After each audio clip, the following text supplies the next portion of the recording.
เปิดการแข่งขันกีฬาลอยน้ำคนพิการในงานมหกรรมกีฬาคนพิการแห่งชาติครั้งที่ 4 ที่นครหลวงจันทร์เป็นเจ้าภาพ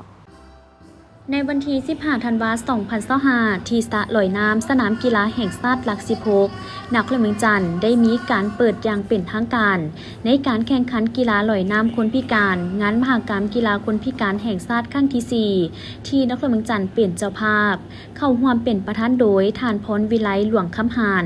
รองประธานสหพันธ์กีฬาลอยน้ำคนพิการแห่งชาติลาวมีบรรดาท่านผู้ต่างหน้าจากแผนกศึกษาธิการและกีฬานครหลวงจันทร์แขวงคณะครูฝึกพร้อมด้วยคณะรับผิดชอบที่เกี่ยวข้องและนักกีฬาเข้าร่วมการแข่งขันงานกีฬาคนพิการแห่งชาติครั้งที่ 4 ปี 2025 ที่นครหลวงจันทร์เป็นเจ้าภาพแม่นได้ดำเนินแต่วันที่ 15-17 ธันวาโดยมีบรรดาแขวงได้ส่งนักกีฬาเข้าร่วมแข่งขันกีฬาลอยน้ำคนพิการจำนวน 11 แขวงคือแขวงขมวนจำปาสักเซกองเสียงขวางบริคำไซพงสาลีอุดมไซหลวงพระบางอัตตปือหัวพันและนครหลวงจันทร์ในนี้รวมมีนักกีฬาลงแข่งขันทั้งหมด 43 คน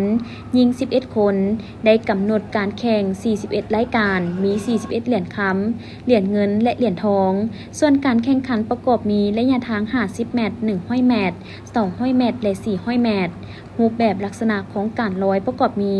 ท่าลอยแบบธรรมดาท่าลอยง่ายท่าลอยกบและท่าลอยเดี่ยวผสมการจัดงานแข่งขันกีฬาลอยน้ำคนพิการครั้งนี้นี่ก็คือเป็นการจัดงานแข่งขันเพื่ออันที่1ก็เป็นเพื่อยักสร้างให้ขบวนการแข่งขันกีฬาของคนพิการของเราให้มันขยายตัวกว้างๆเนาะอันที่2ก็เป็นเพื่อปลุกจิตสำนึกให้แก่คนพิการเท่านี้ฮักเกี่ยวกับการออกกำลังกายเกี่ยวกับออกงานเพื่อให้สุขภาพของคนพิการของเราเนาะมีความเข้มแข็งและอันที่3ก็เป็นเพื่อยกระดับเกี่ยวกับเทคนิควิธีการหรือว่าเทคนิควิธีการเล่นกีฬาของคนพิการเท่านี้เพื่อให้มีความเข้มแข็งสามารถแข่งขันอยู่ภายในประเทศและก็ก้าวเข้าไปสู่การแข่งขันอยู่ในระดับต่างประเทศระดับสากลได้เนาะเจ้า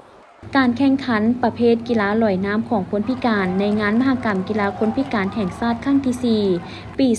2025 มันได้แสดงให้เห็นได้การจัดตั้งพันขยายแผนพัฒนาแขนงการศึกษาและกีฬากายกรรม